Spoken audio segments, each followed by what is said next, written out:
from Europe to Asia to South America, and even parts of the Middle East and Africa. So I think hopefully we'll have a good discussion. And so to introduce, first I'll introduce our panelists.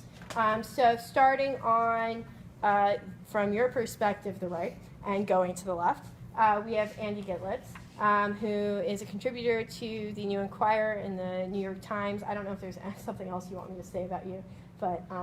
produced the Antifada podcast.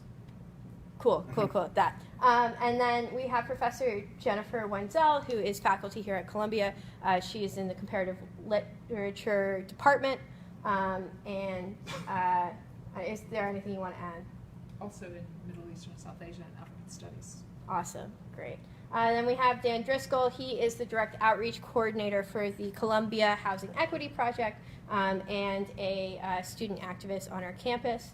And then finally, we have Federico from the, come on in, from the Revolution Club, who you may have seen canvassing about climate change out and about campus.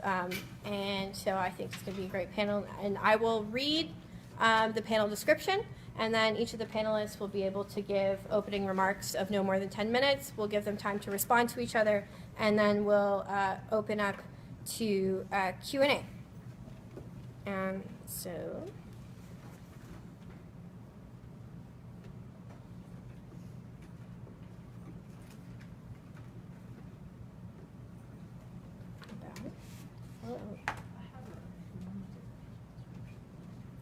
where's the description? It's not opening it. Thanks, because it's not coming up on my phone where it's in it. Thank you. Embarrassing. Okay, what does climate change? The awareness of a growing planetary climate crisis in the 1990s appeared to coincide with a change, the final collapse of the traditional forces of the old left, communism and social democracy, and the consolidation of what many characterize as neoliberalism. For many green thinkers and activists, the political strength of the right in the 1990s stymied any meaningful attempt to regulate greenhouse gas emissions. But the global reach of climate change also generated sustained international resistance, which appears unified in its opposition to fossil fuel extraction. For Naomi Klein and climate justice activists, the combined weight of this resistance could change everything, when coupled with the erosion of neoliberalism's credibility, particularly in the wake of the 2008 financial crisis and the assessment that climate change is inextricably bound up with capitalism, i.e., that climate change cannot be regulated or solved using greener forms of capitalism, but would require a system change. Yet amidst the proliferation of activity, from blocking pipelines to campus fossil fuel divestment campaigns, to blockades to stop hydraulic fracking and mountaintop removal coal mining projects and protests at international climate talks, it remains unclear how climate activism might lead to something different. U.S. Democrats, for example, appear poised to benefit from discontents around inaction on climate change regulation, in spite of advancing neoliberal reforms in the 1990s under Bill Clinton, through anti-Trump sentiment or perhaps a Green New Deal proposed by Alexandria Ocasio-Cortez, which just got shot down by Congress a couple days ago. I don't know if you heard about that in the news.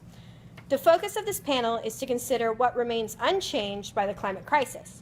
For there seems to be a continued problem of how discontents under capitalism become readily integrated into new forms of capitalism, a process whereby we unwittingly contribute to the perpetuation of capitalism without intending to. We ask panelists to consider how we might arrive at a post-carbon future from the left. What would a left response to climate change look like, and how does it differ from the right? And with that, I will hand it over to the panelists.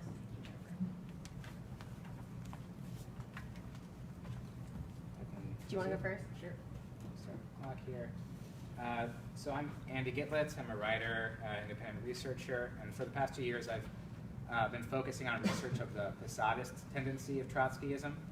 A big part of the belief of this tendency, which was actually very common with the majority of Trotskyists during the 50s and early 60s, but also other anti-imperialist tendencies at that time, was that capitalism was near collapse, a nuclear Third World War would commence, and socialism would be built from the ashes.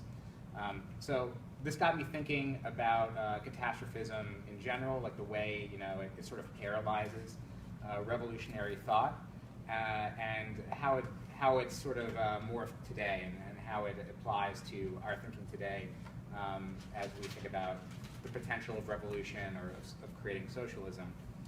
So just to summarize a little bit of that history, I wrote a longer paper on it. But the bullet notes are in the Second International, the Social Democratic International of Kautsky. They had the breakdown theory that basically capitalism would develop to the point where it was no longer sustainable, and so we ought to create these social democratic institutions to sort of await that breakdown. In Lenin's Third International, carrying into the Stalinist Comintern, there's a theory that capitalism was still in its death throes, any day now or the next 10 or 20 years. And so socialism in one country or the sustained communist parties needed to basically do the same thing at the Second International. Trotsky's Fourth International was largely a critique of this, founded before World War II, based on the belief that Stalin and Hitler would wipe each other out, leaving Trotsky or the Trotskyists as to lead the international post-war revolution. And then after World War II, this Guevarist, Foucaultist guerrilla phase of insurrectionary Third World struggle contributed to the rise of counterinsurgency and the deepening war on terror, believing that entering this war would lead to the final settlement of accounts with imperialism and capitalism. So I think today when we talk about catastrophes a little bit more, I mean, nuclear war was certainly a very legitimate threat, but it could or couldn't happen. I think people more today are on the page that there is going to be major climate catastrophe in the next few decades if we don't think that's going on right now, which I think it is if you look at Puerto Rico, for instance, where I think we're already there. And so the strategies people are sort of coming up to either mediate or ameliorate this inevitability are either this kind of globalized government mediation to slow carbon emissions or implement infrastructural strategies that reduce the worst aspects of the crisis, or admitting the first solution is impractical and developing grassroots networks for survival as civilization collapses. So to critique these one at a time, I think the first part of this global government strategy is like the Green New Deal, the Paris Accords, et cetera, or a more ecological approach like degrowth. But the problem is that this asks capitalism to do something that it can't do, because once the circuit of capital loses its motive of profitability, of surplus value extraction, expansion, and endless accumulation, the system goes into crisis. So this is like taming a beast that we just can't tame. And then the second global government solution would be some sort of anti-capitalist revolution, usually proposed in the sort of traditional Marxist-Leninist schema led by a vanguard party and leading to an ecological proletarian dictatorship. So, I mean, few people I know believe that such a thing is plausible. The Jameson quote is, "It's easier to believe than the end of the world than the end of capitalism." But then a proponent will say, well, it's our only hope, so that's what we ought to do. But I think this kind of understates the way that the state has changed in the last 100 years, even the last 50 years. I think the potentiality of making this kind of organization, it existed a lot better as we were in this kind of like liberal democratic, human rights oriented or civil rights oriented in theory world order, and now we're in sort of this more security state, counterinsurgency, counterterrorism world order, and a lot of people I think are rightfully so concerned about contributing to a revolution that could lead to some sort of catastrophic civil war. And even though they might not like the state, this is the idea of the two demons in Latin America, they actually prefer the state if it gives some sort of stability to their lives, even if their lives are totally miserable and they hate the government. So there's also this, on the other side, there's this like kind of nihilist post-left approach that's popular in new left circles, autonomous circles, or anarchist circles, that agree with this argument that there's no plausible or desirable solution on the international level. So they argue for a type of survivalism, or even hoping that industrial civilization will collapse. And this was kind of the anti-civilization or primitivist tendencies. But it also corresponds to some of the worst fears of Luxemburg and Trotsky, saying, well, if we don't have a revolution pretty soon, civilization's just going to fall apart. So here we reach this moment of helplessness in which the objective historical conditions, industrial capitalism, become equated with the earth itself, and it's the capitalism, industry, and even nature has run away from any subjective control of humanity. So everything is totally out of our hands, and this is a perfectly valid framework for nihilists or post-leftists, but for socialist revolutionaries, it's a big challenge to Marx. So we have to sort of think through it. So looking at some of Marx's early writings, he saw the tension between the subjective and objective riddle of history as posed by the Hegelian dialectic, in which a spirit of the age moves humanity from one stage to the next. He tries to invert this with a materialist dialectic in which class struggle moves history. And this is a quote that illustrates that from the Holy Family. He says, quote, "History does nothing, it possesses no immense wealth, it wages no battles, it is man, real living man, who does that all, who possesses and fights. History is not, as it were, a person apart." In his later economic work, however, he's misinterpreted as having this mechanistic stagist view of capitalism, in which capitalism develops and then inevitably collapses. And as it does, it develops the resistance against it, the organized proletariat. So 150 years later, we know that this is a false teleology. Capitalism can also produce counter-revolution and fascist revolution, and we can just have this kind of like miserable, sustained capitalism, even if like capitalism produces on some global scale. So we're forced to reconsider the way in which we think about revolution and crisis. So one group I really like that's thinking about this is the Invisible Committee from France, who attempt to reframe the idea of crisis and revolution in the era of the security state in a way in which revolutionary forces are no longer attempting to seize state power, but sort of escape it and find alternate ways to survive while still engaging in revolutionary anti-capitalist struggle. Or as they put it, paraphrasing Deleuze, escape, but while you escape, find a weapon. The most famous notable examples of this activity include the ZAD outside of Nantes in France, where they had this massive land occupation against a proposed airport, direct action against the construction of the TAV train between France and Italy, the autonomism of the Tarnac Commune, and their considerable ideological contribution to the current anti-austerity struggles in France. And their historical predecessors they cite as instances of mutual aid after earthquakes and hurricanes, the formation of local councils in areas of Syria after the fall of the Assad regime in certain areas. And they've invoked references to slave revolts in the Americas, the partisan-controlled areas of France during World War II.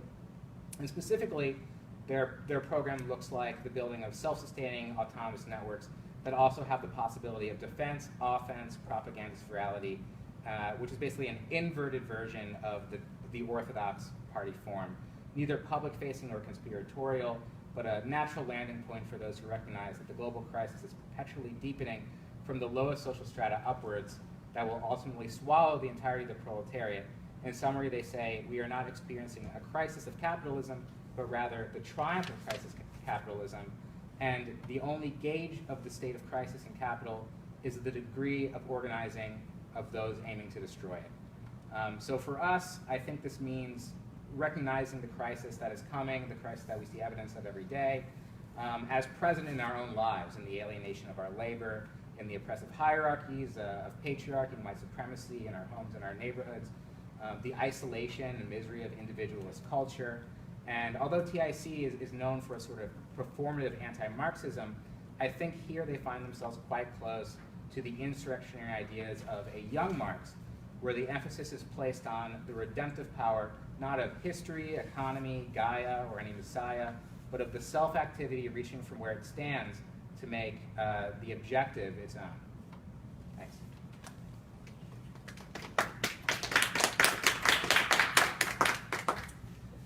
All right, I'm Jennifer Wenzel. I'm faculty in the Department of English and Comparative Literature and the Department of Middle Eastern, South Asian, and African Studies. And I should say that the expertise and perspective that I bring to this panel is not so much in politics and policy or even in activism, but as a scholar of environmental and energy humanities. And humanities' perspective on questions of energy and environment means means several things, but I would talk about tonight focusing on images and narratives that shape our expectations about nature, humans, progress, society, the future. Humanities perspective also insists that environmental and energy problems are not just problems of science and technology, but also problems of imagination, values, and desires, and obviously of power. My work on the intersections between literature and oil has led to a focus on the necessity of energy transition, decarbonizing economic production. The Naomi Klein perspective, which asks us to think about climate change as a kind of change that changes everything, means that energy transition and decarbonization aren't just about finding a new kind of fuel to plug into the same old economic system, as if the main problem were carbon rather than capitalism. In other words, fossil fuels are not merely a neutral input, but have come to shape the social, the cultural subjectivity and how we imagine the world.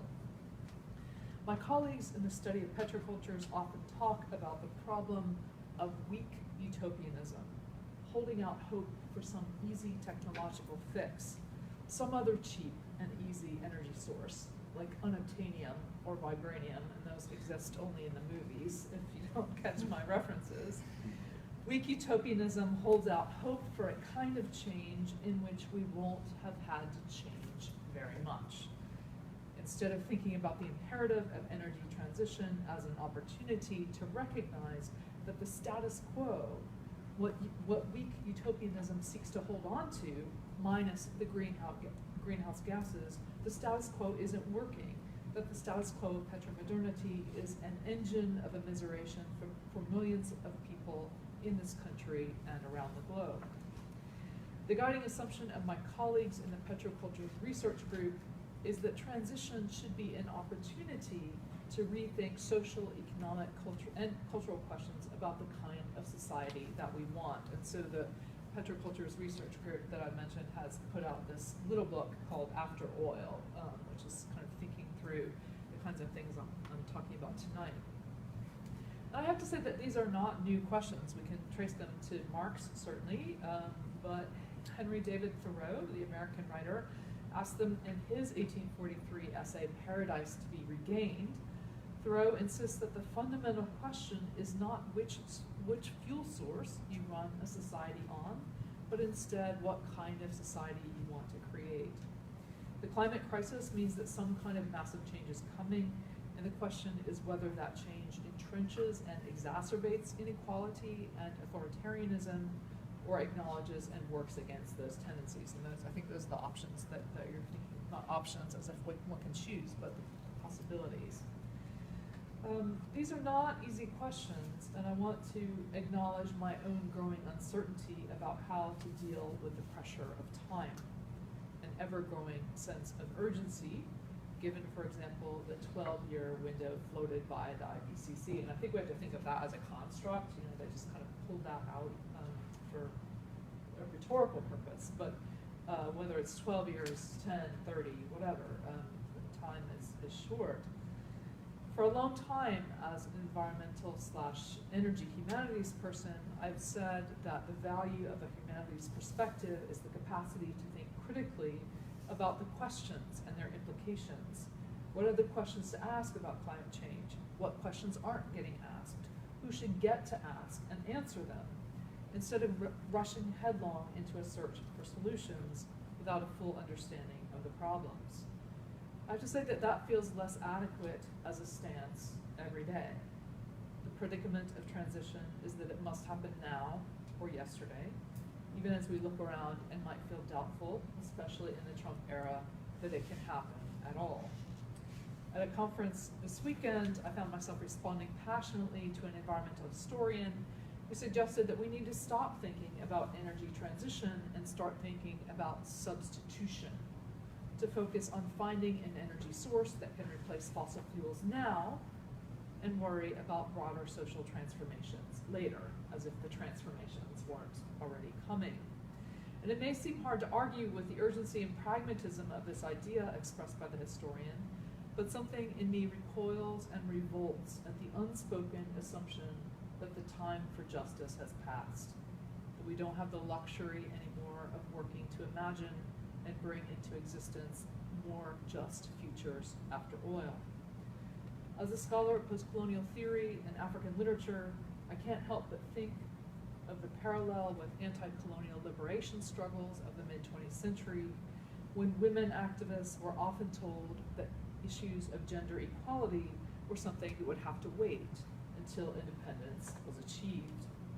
In the case of climate change, if it's too late to avoid catastrophic effects, then there are certainly massive conflicts over justice and distribution in our near future, and we'll need to figure out how to answer them responsibly, beginning with that obvious and perennial question, who exactly is the we? As a scholar of post-colonial studies, I want to insist that questions of environmental and energy justice have to be thought globally in terms of the history of European imperialism, that the history of capitalism has to be understood as racial capitalism, that there are direct connections between climate change and colonialism, that those regions of the world projected to experience the worst effects of climate change, most obviously much of the African continent, have been the least responsible for greenhouse gas emissions, that the experience of petromodernity has been highly uneven, that some people in the world have too little access to energy, they inhabit, in other words, energy poverty, and that any kind of transition with an eye toward justice will have to tackle those questions no less than those of infrastructure and economy in the United States, which is now the world's largest producer of oil and the world's largest per capita source of greenhouse gas emissions. And I'll leave it there for now, having been true to form as a humanities professor who is much better at asking questions than at offering a solution.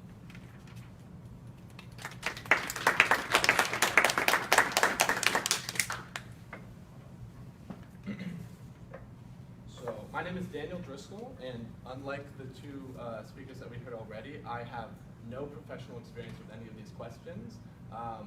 I do have organizing and activism experience, working with marginalized communities, most specifically in Ohio through Supported and Facilitated Environments, which is an organization that does advocacy and education for students with autism spectrum disorders, as well as working with Ohio Citizen Action for the protection of consumer rights, as well as environmental concerns such as this one.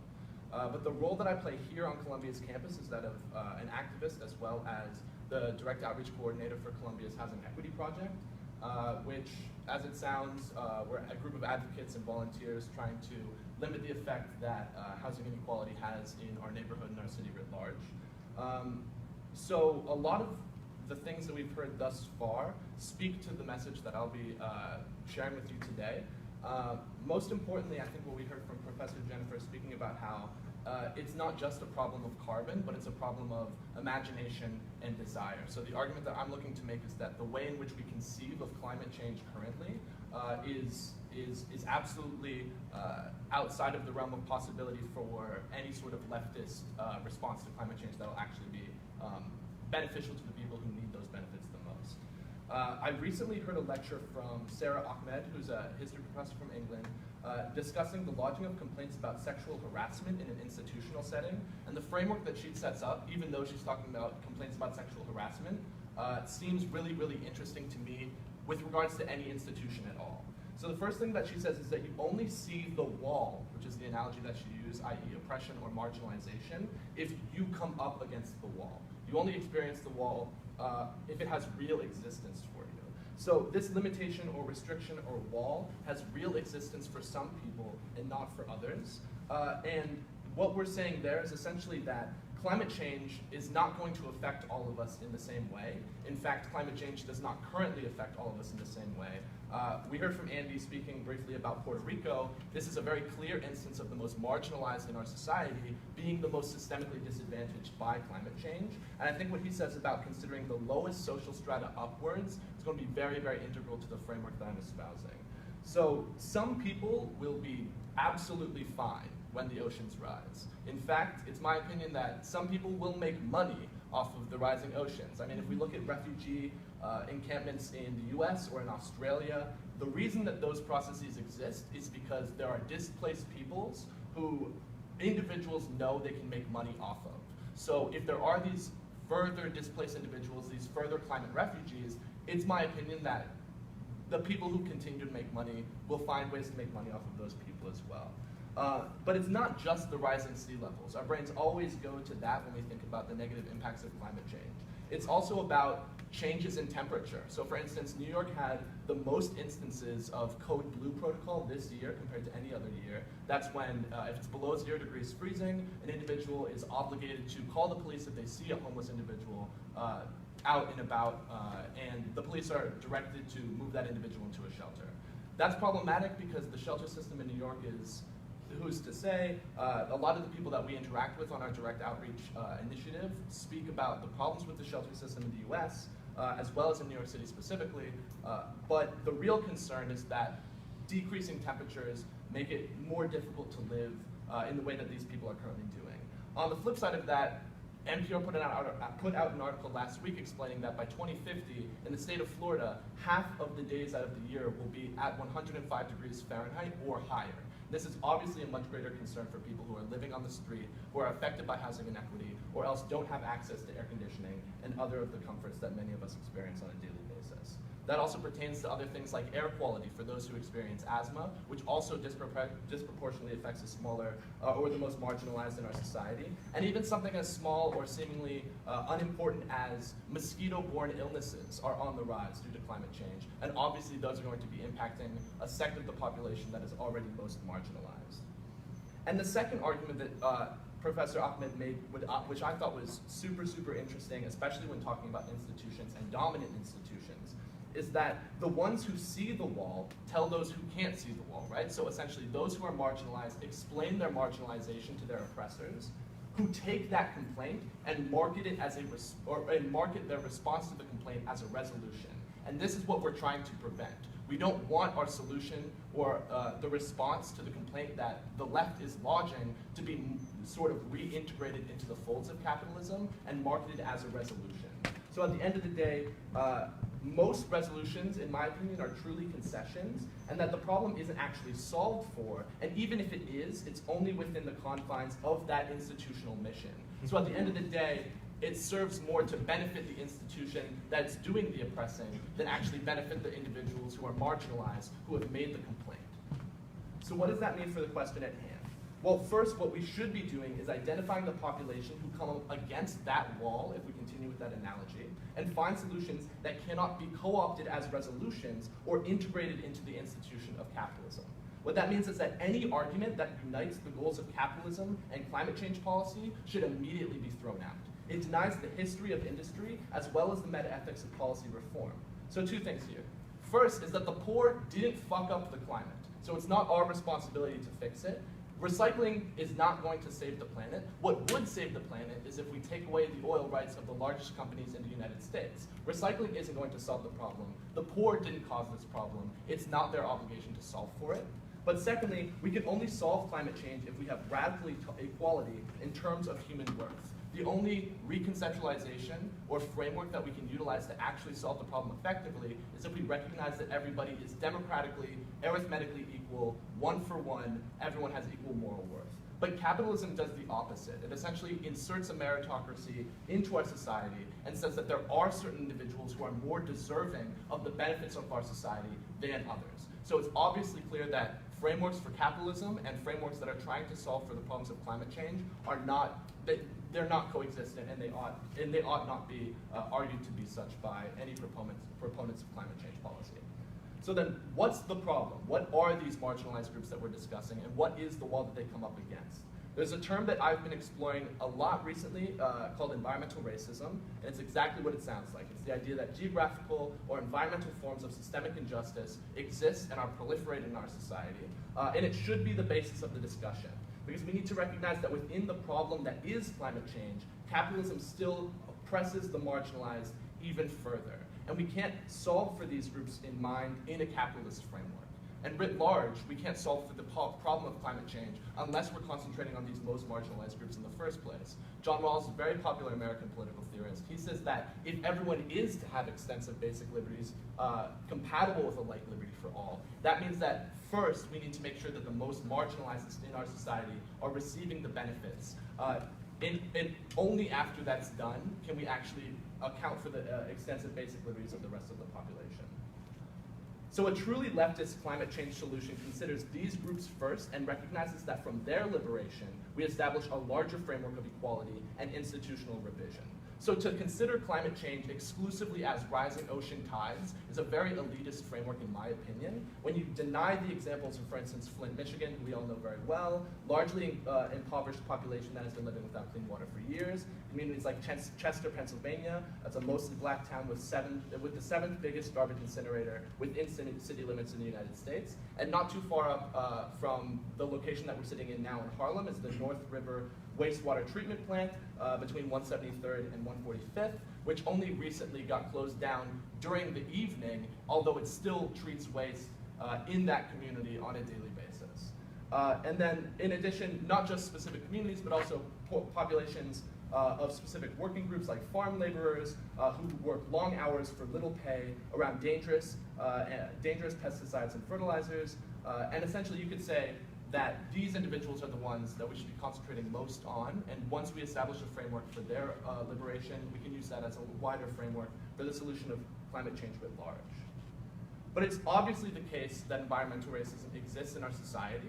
The Center for Effective Government says that people of color make up nearly 11.4 million people living in zones adjacent to dangerous facilities and have nearly double the risk that whites face of living near these sites. And the NAACP says something really, really shocking a couple years ago.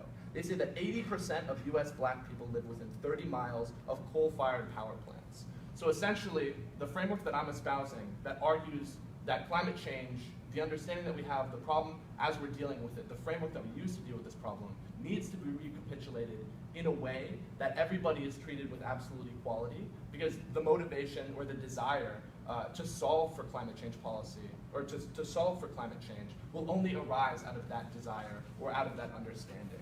The unfortunate truth is that no one cares about rectifying an injustice unless it's perpetrated against whites, as it is currently in the United States, and I would say in a lot of Western societies. For instance, just last week, the United States federal government awarded $240 million in reparations due to the opioid crisis to the state of Colorado as a response to the majority of those individuals who were affected by the opioid crisis being white individuals. So at the point where we're only utilizing reparation frameworks to benefit white people, it's very clear that we need a recapitulation of our understanding and the way that we conceive of the problem of climate change. And it's very obvious to me that the response should be environmental justice, sort of a direct response to environmental racism. And from that framework, we can establish a larger framework for the liberation of people against climate change writ large.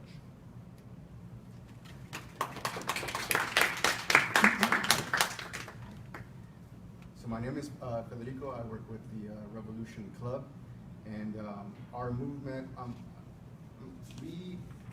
for revolution comes from the understanding, or stands on the understanding that short of a revolution, we cannot solve any of these problems. You know, the white supremacy, mass incarceration, the oppression of women, patriarchy, the destruction of the environment, which is what we're discussing today. The demonization, the rounding up of undocumented immigrants, the wars for empire. These are deep and defining contradictions of the system of capitalism, and they cannot be solved within the system of capitalism. The system of capitalism has to be overthrown. So, and revolution is possible in this country, right? And that's something that we should actually get into. There's a material basis to actually make a revolution and overthrow the system of capitalism in this country, and I can get into that. But let's start from reality. There is an urgency, and people have been speaking to it, in regards to what's happening with our planet, which is burning up all around us, right? And I'm going to read an excerpt from a speech by Bob Avakian, he's the architect of a new synthesis of communism, and the leader of a movement for revolution in this country. I'm going to read from a presentation he gave during the summer of last year, where he digs into these deep and defining contradictions of the system of capitalism that cannot be resolved short of a revolution, right? And in it, he discusses the question of the destruction of the planet by the system of capitalism. capitalism, right? In it, he makes the point, the very fact that global warming is one of the major reasons why there are today a greater number of refugees, 65 million in fact, than at any time since World War II, is one powerful indicator of the severity of the climate crisis, which is increasing in intensity at an accelerating rate. The scientific evidence is overwhelming. The climate crisis poses a very real and growing threat to human civilization. And human activity, in particular the production and use of oil and other fossil fuels, is a major cause of this intensifying crisis. The accelerated melting of the ice sheets in Antarctica, the destruction of vast expanses of rainforests, the despoiling of other key parts of the earth, including the oceans, with the terrible consequences for plant and animal species, which are also vital for human existence. All this can only continue and even further accelerate with human society under the domination of capitalism and imperialism.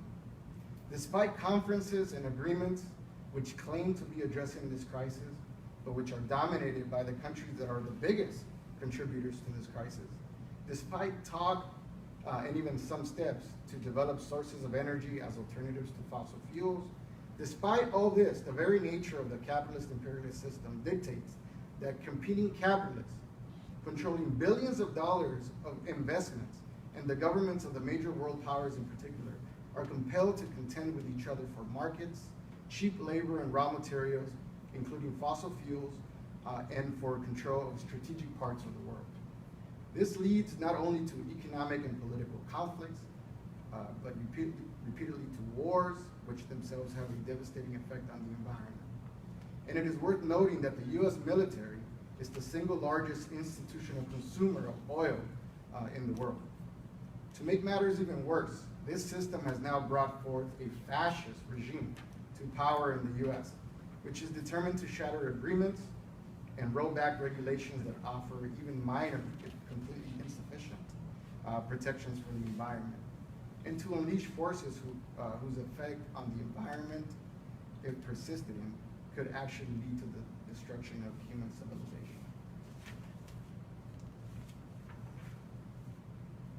Now, obviously, we only have one Earth as a home for humanity, and this climate crisis can only be fundamentally and ultimately addressed on a world scale.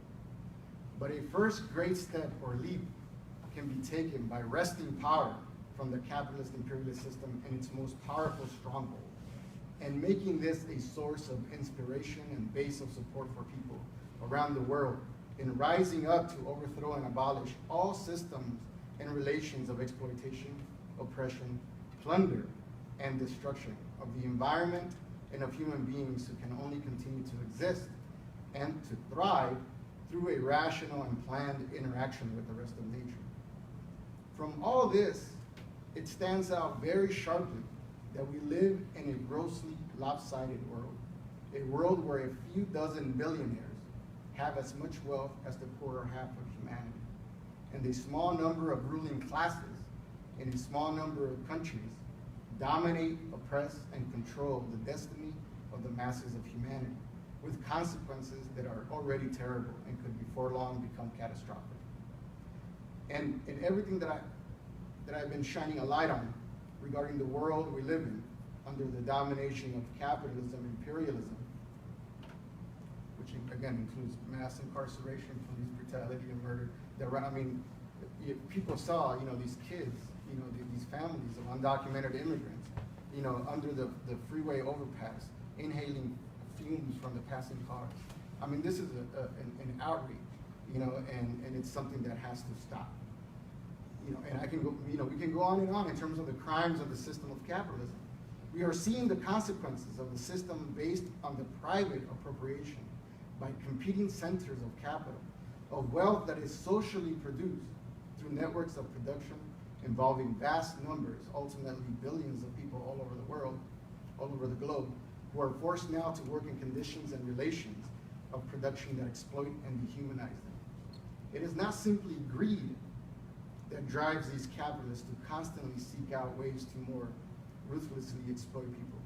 It is the fact that if they do not do this, or if some other capitalists do it more successfully, that is, even more ruthlessly, then they will face the prospect of not just falling behind, but actually going under, eaten up by other capitalist sharks. It is the private appropriation of socially produced wealth and the anarchy, the feverish competition and contention that results from this, which ultimately underlies and drives all the horrors that are concentrated in what we revolutionaries call the 5 stops. These deep and defining contradictions of the system that I mentioned earlier, and the conditions to which the masses of humanity are continually subjected. So the solution, and I agree, look, we have to have a scientific understanding of what the problem is, right? We cannot continue to misidentify what the source of the problem is. And I think there's a lot of good people out there with good hearts and fighting very courageously, but who are misidentifying what the source of the problem is. And on that understanding, actually getting into what is the real solution.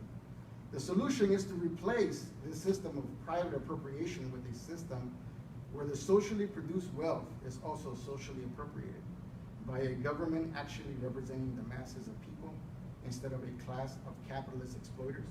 And this wealth is then utilized on the basis of a conscious planning in the interest for the benefit of the people of society and ultimately the whole world. How this is done is spelled out in the Constitution for the new Socialist Republic of North America, which I brought a copy here, and there's some here, and you can also download online.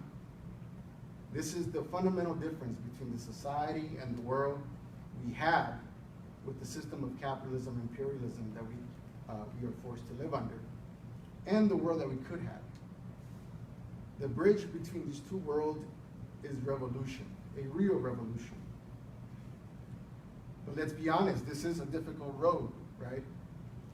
There is no other way to finally put an end to the horrors that are continually brought forth by the system, including the potential environmental catastrophe staring us in the face. And as hard as this is, it is possible if we go about it the right way, with the right outlook and approach, the right goals and method, the right strategy and plan. So we can talk about, and I can talk about, what that strategy and plan is.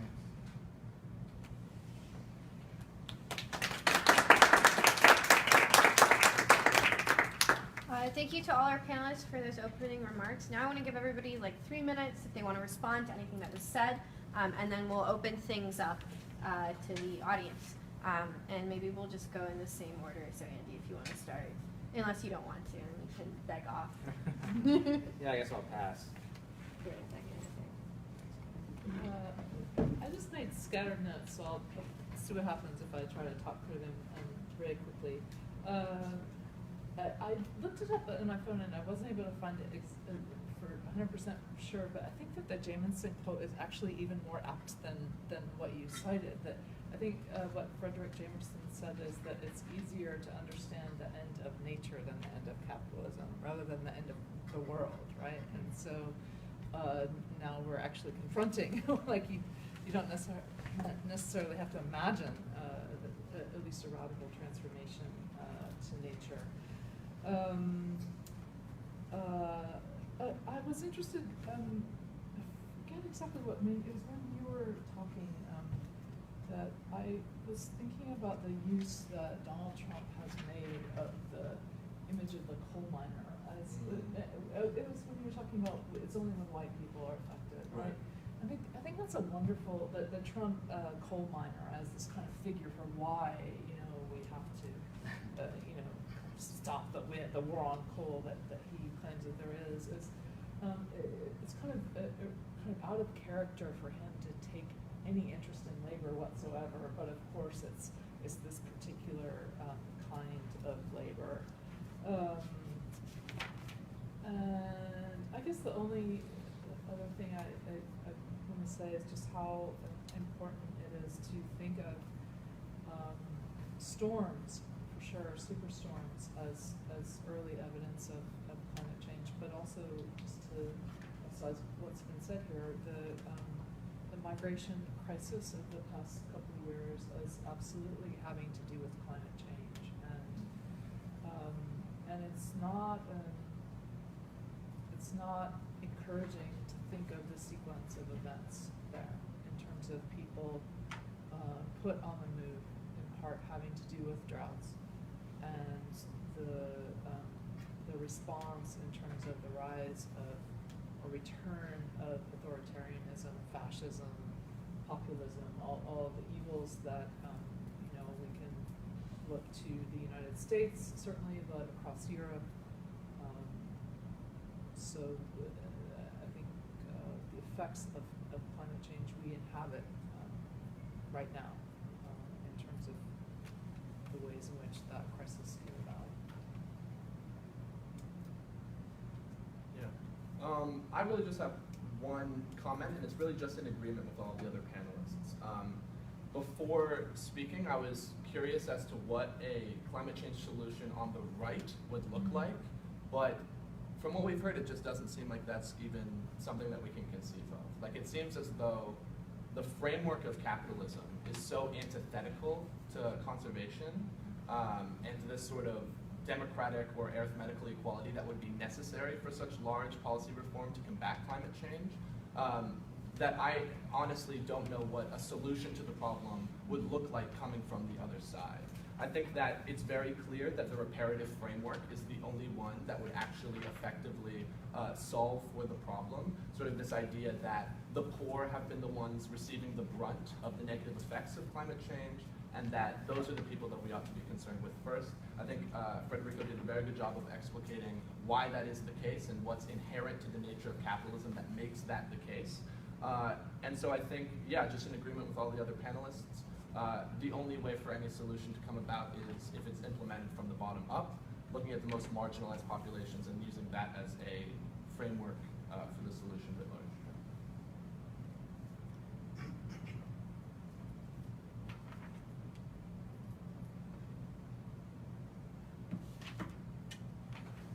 Andy or Federico, do you two want to say anything? Yeah, sure. Do you want to first? Go ahead, I'll go next. Well, okay.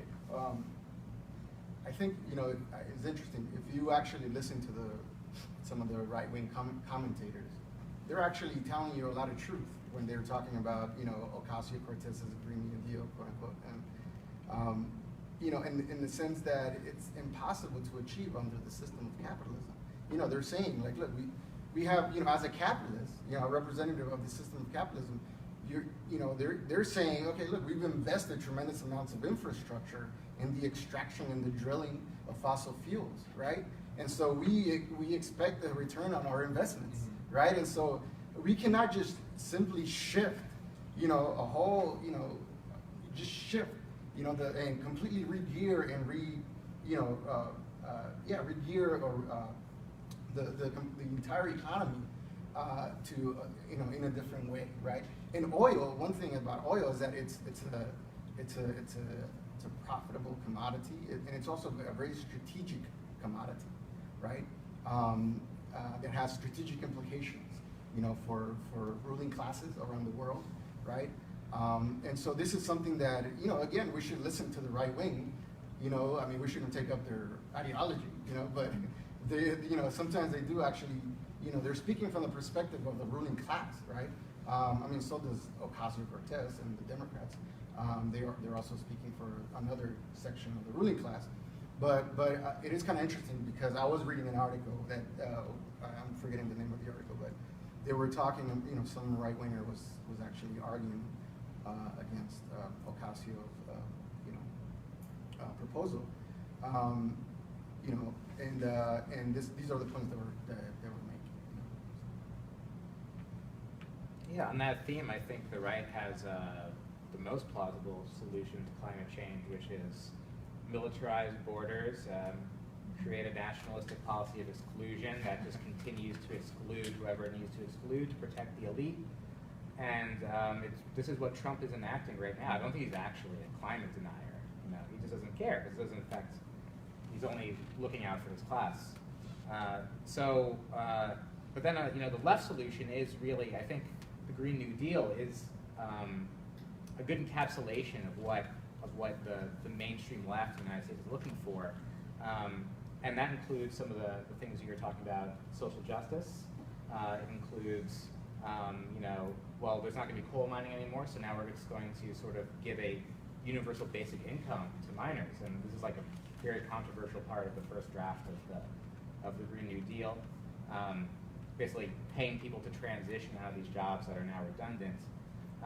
So I kind of disagree that the Green New Deal is implausible to enact. You know, we could imagine a scenario where a Sanders candidacy is so popular